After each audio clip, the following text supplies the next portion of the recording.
Yeah, where is the gaffer? Where's the best boy? The best boy. Where's the best boy? He's the best boy. Well, not anymore. Once he loses his job, his girlfriend breaks up with him. He's the eighth boy. Yeah, his mother is calling his phone constantly saying, I told you should have tried that program. You should have become a gaffer. Yeah, you should have been. I told you to be a postal worker. You weren't listening. But anyway, the minute a show gets canceled, a lot of people lose their jobs. And that's never a good thing. If you don't like a fucking show, just don't watch it. Don't watch it. How about that? Just don't watch it. Yeah. So anyway, he's now retired to battle the Parkinson's. Right. All right. So, which reminded me that one of the very first TV gigs I ever had was an encounter with Neil Diamond. Come on. Yeah. What's the TV show? Yeah. So the TV show was the Caroline Ray Show. Yes. We love Caroline Ray. It was a talk show. Very funny. It was the first full-time warm-up gig that I ever had many years ago. So you're busting nuts left and right. 17 years ago. Just running around I'm thinking, people. I'm young, I'm skinny, I'm optimistic. I've made it. I'm in TV. I'm bringing home a couple grand a week. Right. I'm spending it like it's fucking water. Cheese. This is it. I'm getting up early, bouncing out of bed. I'm going to work in TV. I'd walk in the morning. Hey, Best Buy. Hey, Gaffer. Hey, Grip. How are you? Yeah. I had the world on a string. Yeah, you're banging PAs like you're reading about. PAs. Meredith Vieira's coming across the hall to give me a hand job, baby. Which never happened. No. Disclaimer. Anyway, so I go in one morning. The theme song for the Caroline Ray Show was Sweet Caroline. Okay. All right, because her name is Caroline. Yeah. I don't know how many meetings it took to fucking come up with that. Just pick it, right? But I can just hear the meeting now. Plus. Oh, I can just hear it now. Them going over painstakingly trying to think of a theme song. This is too obvious. Obvious. No, obvious is the way. Should we do Ray of Sunshine? No, Ray is spelled differently. Yeah. Should we do? So come on, Anderson, get your shit together. It's spelled differently. They finally settled on Sweet Caroline, right? Which I might add is one of the more annoying of the Neil Diamond songs. Never my favorite song. Just because it's a sing-along. It's a sing-along. I know you. I'm like you. Yeah. Anything community, society, anything that brings people together, right? And they experience joy as a group. And for some reason, the Red Sox use it for their seventh inning stretch. That's annoying. Which makes no sense at all because it has nothing to do with baseball. What we do for our seventh inning stretch is worse, though. What, the YMCA? Fucking field dancing crew. Ugh. But we also do Cotton Eye Joe.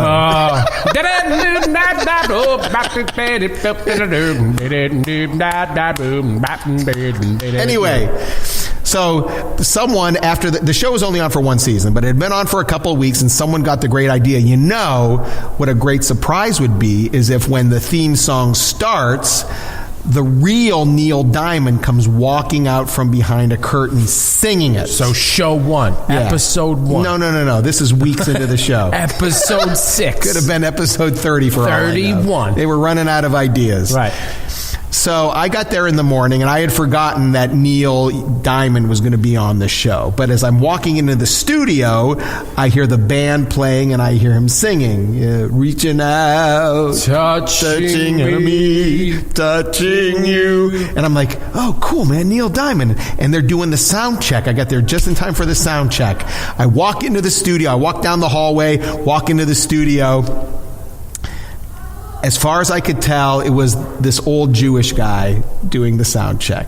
It was Neil Diamond, but it's not the Neil Diamond that we know. I was going to ask you that. This is when he started looking like Paulie Walnuts with the flared out hair. He's got this big gray sweater on, like an old man sweater. He's got like thick bifocals, like Jerry wore that he found in the movie theater. There's a couple of guys sitting around chewing some gum. That episode, that episode. Yeah. He's got glasses like that. His hair is really gray and balding on the top. Right. And his voice doesn't sound that great.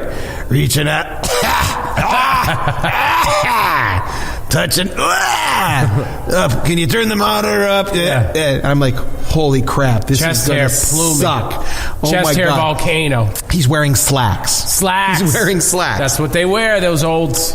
And in my mind, he was wearing slippers. I'm sure he wasn't. But for some reason, when I think back... That happens over the years. He had slippers. The story is such that it morphs. He had slippers. Yeah. Anyway, it looked like the guy from the movie Up is doing the sound check. All right? Or your first day at like a Florida timeshare in your poolside. Exactly. And some Vinny from Staten Island is singing at the pool. And that's him. Yeah. So I'm like, holy shit, this is going to suck. Yeah. So they finish the dress rehearsal. He's like, thanks, everybody. I'll see you later. And he goes backstage. And the whole crew and the band were like, uh-oh, because it's a live show.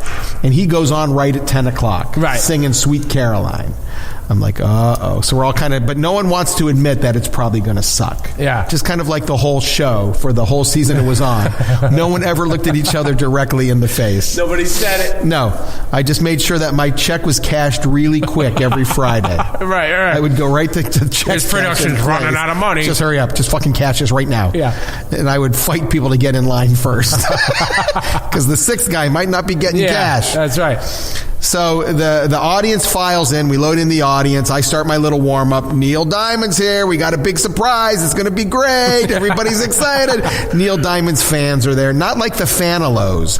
Barry Manilow's fans are called Fanilows. Okay. And they show up whenever he's on any TV show. The word is out, and they show up en masse. Right. To support Barry Manilow. We had a few Neil Diamond people there, but not big. But everybody's excited. It's like 250 people in the audience.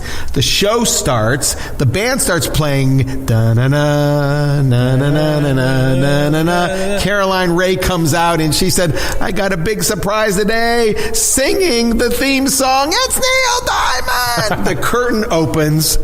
Holy shit. Fucking Neil Diamond walks out. I don't know what happened. Oh my God. In that hour He's the between performer. the guy from Up and the show started. The guy from Up. But he's skinny. He's got the glittery, billowy shirts a consummate on. His performer. hair is fucking jet black. Jet the glasses black, are baby. gone. His voice sounds great. He's swiveling his hips. Everybody sing it with me. Sweet. The audience is fucking crying. I'm crying. Ba, ba, ba. I have my hand up in the air. It was a religious experience. Did he pull you aside at the end and go, whoa, I saw doubt in your eyes, kid? He told me I was having my balls licked back at the Stardust in the 70s like you read about. Said, You think I'm going to go out there and lay an egg? He said, kid, you come here. Someday this will be you. That's a great story. My favorite showbiz story of all time. And I'm certain I've never heard it before. I don't know if they have a vault in the back. I don't know if they had some sort of, coffin. I don't know if there was a body double. I did not see that twist coming. I just thought decrepit old man shows up turned again. into fucking Neil Diamond. Come on, I was hanging out with the Rat Pack back in the 70s. What do you think, I'm fucking around here, kid? I saw you looking at me. Dude, not only that, I was banging women while I was singing the song. You just didn't see it. That's how quickly I sang it. That's a great story. Man. We should do the plugs, by the way. Oh, yeah. Before we go any further. The only reason I'm remembering to do the plugs is because the guy who wrote the plugs is the plug man standing right here.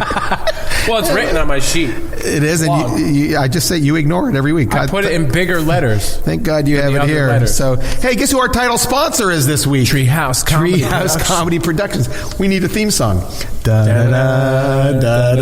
Treehouse Productions. Wah, wah, wah. 35 Anyway. fucking years. By the way, it's weird. I just realized that Neil Diamond, before he turns into Neil Diamond, looks a lot like Brad. It's really weird. He just walked in the room. You'd have to hear the whole story. Yeah. Listen.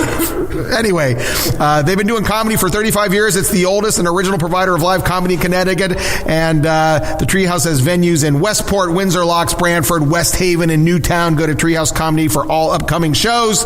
And call the box office at 203-230-8700. Fellas, are you still looking for the perfect Valentine's Day gift? Make it special this year. Take your Valentine to the Edmond Town Hall Theater in Newtown for the Treehouse's lovely Ladies of Laughter. Triple L.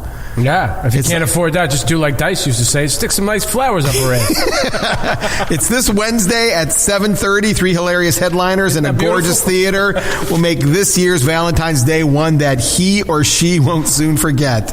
You think dudes are taking other dudes to the Ladies of Laughter Valentine's show? I think you have to. I think that's how it starts.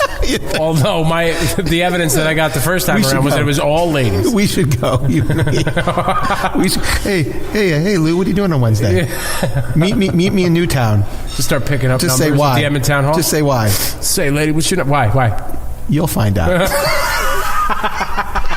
You'll find out. Did you spike my drink? No, I don't know what you're talking about. Anyway, that's a great show coming up, and you get a complimentary rose for your partner. So that would be nice. Nice. I'll give you who gets the rose, you or me? You're asking who's the top and who's the bottom, man. Read the card. It depends on the show. Absolutely. This Saturday, February 17th at the Treehouse Comedy Club in Westport. It's a Treehouse Comedy Showcase hosted by longtime Connecticut radio personality Billy Wynn and featuring 10 more comics, all just for $17.50. Tickets and info for these shows and more and all the shows is at treehousecomedy.com or call the box office at 203-230-8700. I got excited about hearing about Billy Wynn. Have you ever seen Billy Wynn in a full moon? I never have. No, because he's the goddamn Wolfman. He's out murdering chickens Really? to try and keep himself off of murdering humans. Really? Yeah. And small animals You ever as seen well? any of the Wolfman movies? I have. The old one or the remake? With Lon Chaney. Couldn't you see Billy Wynn just morphing? I could. You certainly got the chest hair. That's what I'm talking about, man. Billy Wynn looks like one of those old movie stars who were out of shape but in shape. James Caan. Yeah. Billy Wynn is James Caan. Right. Really kind of out of shape, but for them it's in shape. Yeah. Well, yeah, no, like they always have forearms, right? Right. They never have man titties. Yeah. But their belly has that like distended like and their Somalian chest sticks out kid. just a little bit further. Billy Wynn's got like a 1930s physique. You want to know about the tunnel at the Playboy Mansion? I could see him with like It a t-shirt. exists. I could see with a t-shirt with the sleeves rolled up. DOS. Disk Operating System. DOS. Here's number 2. This is you? Yeah. There's a Denny's in Las Vegas. By the way, I love Denny's. I've never been. A Grand Slam. There's a moon over my hammy. Those are the greatest things ever. Look at that, huh? Denny's with the puns. I love Denny's. Look at that. So a moon over my hammy? Yeah, those are the breakfast. It's called Moon Over My Hammy, and it's eggs and ham, where you can get a sandwich on sourdough bread, toasted. Really? Yeah. Toasted sourdough. Toasted sourdough with eggs and cheese and ham. Toasting sourdough bread is putting a lot of responsibility into a fast food place, I'll tell you what right now. There's nothing better. It's worth the extra. All right, so you like the Denny's. It's worth the extra 60 cents. Do you stick to the floor like at Friendly's? No, there's no sticking to the floor. All right. I've heard things, but maybe I'm wrong. Although a couple Denny's, they're a little rough around the edges. Let's put it that way. Yeah. They've looked like they've aged a little bit. They attract a lower caliber. I'm not going to say that. I'm just going to say. Sounds like you're saying. I'm just going to say some of them look like they, a little spick and span, and maybe a paint job wouldn't hurt. Yeah, we're talking blood stains. Maybe. You can't decipher between syrup. Could be some kind of bodily fluid. But you know what? All that's forgotten when Flo brings me my moons over my hammies. My hammies. Yeah. Okay, so you're a fan of the Denny's. You know what place I like? International House of Pancakes. I love IHOP. I'm an International House of Pancakes guy. I like to say the whole word. I love all the words. Is there anything sexier than that selection of syrup next to the table? That's a great selection. It's a great selection. They got blueberry. Yeah. First of all, they have original. Yeah. They have blueberry. They have strawberry. And then they have usually some sort of maple or butterscotch. Now we're talking to a guy here who's traveled some been on the road done some miles. Way too much. Done some miles. When you know the menu at Denny's and IHOP, you've been around this country. And there's nothing worse than when you have to choose between the two. Oh, I'm in the middle of nowhere. Suddenly I have a choice. I have a Denny's on the left. I have an IHOP on the right. Where do I fucking go? You know what trumps those? Waffle House. If there's a Waffle House, I'll go to a Waffle House in a second. But you're also buying into very high levels of violence. Waffle House always is in the headlines. It's usually a minor violent situation. Listen, Kid Rock decides to show up. I had a whole new respect for Waffle House when Tiger Woods picked up and banged a waitress from Waffle House. No, that was Perkins. Was it Perkins? It was Perkins. Oh, see, that makes sense. Yeah, it makes a lot of sense. Anybody can get a waitress from Perkins. Really can. But I defended that move. Because everybody was like, I don't get it. Tiger hooked up with all of these chicks, right? And they're all beautiful. And then you got this one yearbook photo lady stuck in the lineup. I said, you know what? Some days It's availability. Absolutely. Sometimes you don't want to work that hard. Yeah. You know, I agree. Even Tiger, at the level he was at that point, might have run